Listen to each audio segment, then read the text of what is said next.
welcome to the first video dev diary for CK3AGOT. I'm Foxwillow, lead dev. This only took us 6 months after the creation of the channel to get out, so that's pretty good timing. We will be using the channel more often, whether that's going to be for sneak peeks or playthroughs of some sort, or just more additional dev diaries, perhaps with me or other devs. But we just wanted to get it out there that we will be using this channel to get some content out to the users more frequently. As far as channels to interact with our users, we wanted to comment on the official Reddit, link in the description, official Discord, link in the description. We do utilize suggestions and commentary on those, and they have impacted the mechanics, events, art, etc. that has gone into the mod. So thank you to everyone who has offered up some help and suggestions and been a part of the community. This video is going to delve into a bunch of things regarding the map of the Crownlands. I wanted to cover the Crownlands because it's going to be, it seems to make the most sense for video one of the most popular areas to be playing in. Most people want to play as the throne or acquire the throne. So we're going to focus on the Crownlands. It's going to be a deliberately restricted video of what I show for in-game because I don't want to be taking the thunder from some other devs with things they want to be revealing. So let's get into this. Alright, so this is showing off the Crownlands, specifically Dragonstone, but as is from the Crownlands proper here, we can see the shape is changing. It's getting much more lore accurate from CK2. It used to dip, if anyone was familiar with our mod in CK2, it went into the Riverlands quite a bit more, and then while it dipped a little bit into the Reach, it went quite a bit into the Stormlands. I believe houses Gaunt, Pile, Faring, several houses were actually in the Stormlands area, so we're fixing that and moving them upwards. Another thing this is just for political boundaries. That's all I'm focusing on here. So some of the other things have been removed, but every cannon house is going to be playable. It's something we've mentioned in our Discord server, and I wanted to focus on it here by showing just how many counties are on the map, and the fact that we are going to great lengths here to make sure everyone can possibly play as every single house, which does also tend to lead to a little bit more dynamic gameplay when more things can possibly be happening with more interactions between counts within each region. So another thing I wanted to focus on is the fact that each of these baronies is roughly the same size, which should lead to a little bit more consistent and predictable army movements, and I mean, it also just looks better. Now, there are a couple of regions where there's some decisions to be made in order to make it so that every house is playable. With Dragonstone in particular, we did not want to give another house control of anything on Driftmark proper. Obviously that feels like it should just be for the Valarians. So what we did was elevate this island here, which does appear on some maps, to a weak single barony island county that will be for House Blackberry. Kind of the same situation here for this island that sometimes shows up on maps that's past Sharp Point. That's going to be for House Quince. Longbar, this island here, that's going to be for House Bullock, I believe. Sweetport Sound's going to remain where we had it in CK2, and that'll be for House Sunglass. The Scales, this collection of islands here, will be for House Scales, and then Celtigars remain on Claw Isle as they should. So that's one example. I know people happen to play Dragonstone a lot. I know people are playing Dragonstone and the duchies of Dragonstone, and obviously the Duchy of King's Landing quite a bit. So moving on to King's Landing, I have seen many comments and suggestions regarding the shape of King's Landing from the CK2 mod to put people a little bit at ease. You can see here, King's Landing is going to be only north of the Blackwater Rush. Yes, in CK2 it went something like here. This whole area was King's Landing, and most of it was to the south. we have fixed that, and as you can see, there's a different county down here. I will open up an overlay in Photoshop to show off a little bit of where things are moving to and why. But for now, just the focus on King's Landing actually being where it should be. And I did want to mention that as far as moving things, we will be trying generally to move forward with the mod cannon from the CK2 mod, unless we do have a decent reason for moving a house. Right now, my penultimate example is House Faring, which I believe Faring Cross was in this vicinity, bordering the Reach, and mostly in the Stormlands. Faring is a Stannis supporter, so at the beginning of Clash of Five Kings, you'd have one Stannis county in the middle of nothing easy to siege. So what we did was move them over here to be near Stannis' supporters. So basically we have all the Stannis supporters are kind of in this general vicinity, including, Dragonstone and then Massey's Hook. And then the counties of Strape Harbor, Dark Groves, Noblewood, and the Wendwater Fork are actually a little bit of a buffer duchy. Just these 4 counties between the counties and duchies that will be loyal to the Iron Throne versus those that are on Stannis' side.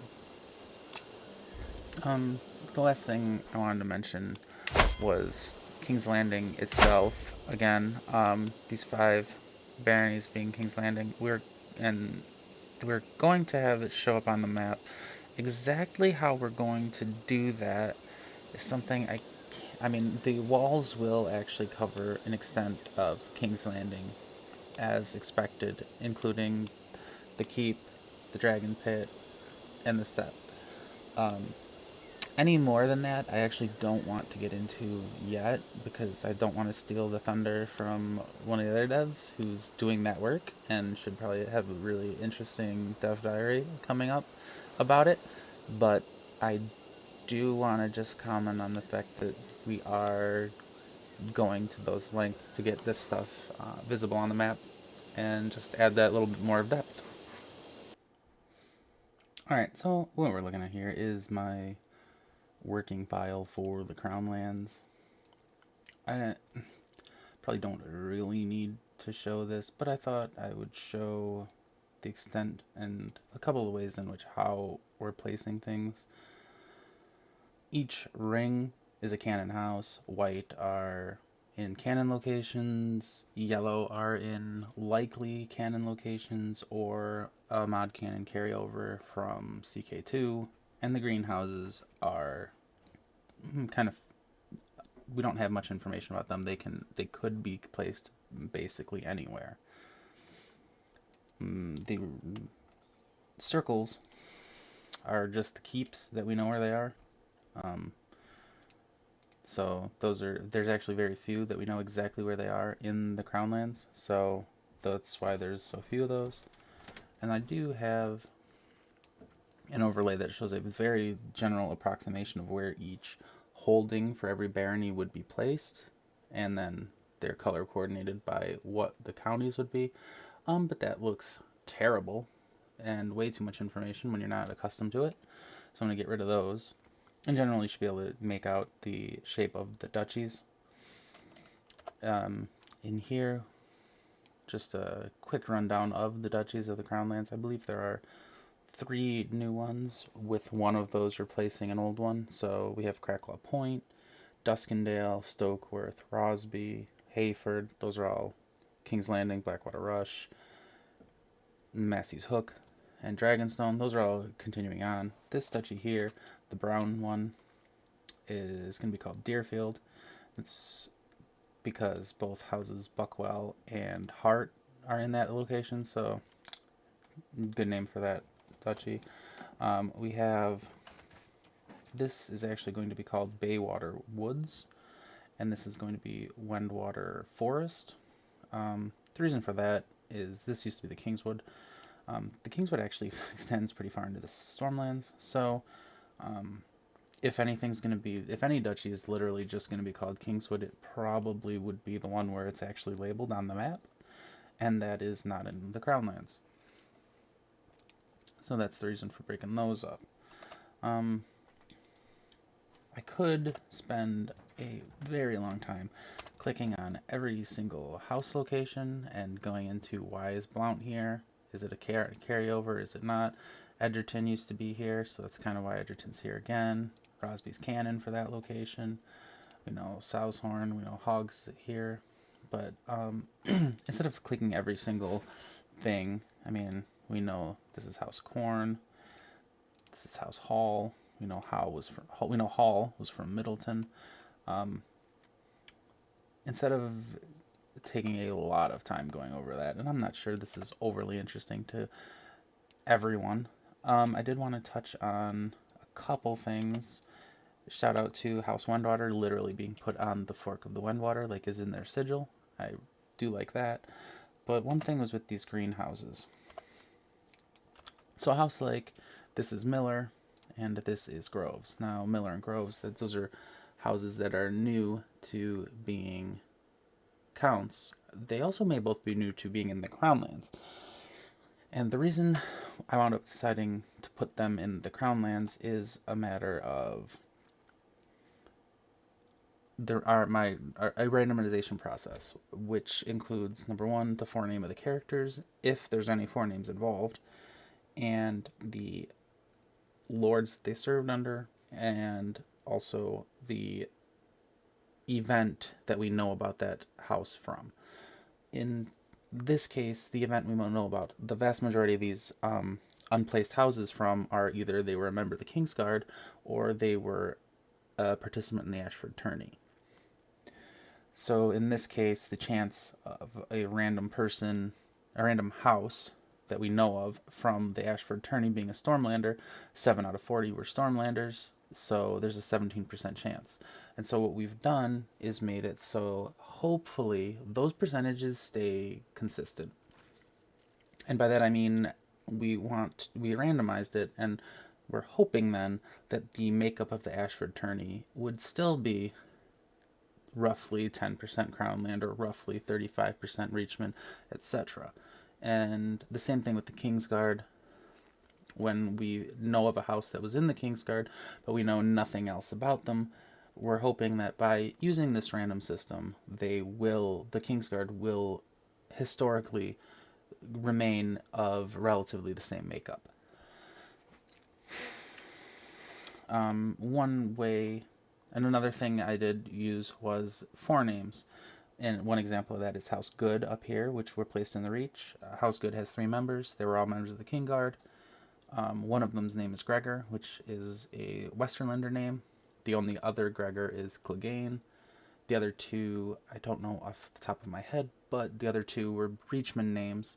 So House Good, we wound up placing in the Reach near the Westerlands.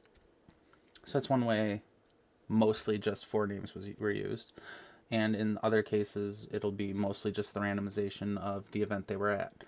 Obviously, knowing that the members of the Ashford tourney were exclusively from those 5 regions means we're probably not going to say that a Vale house was from the Ashford tourney.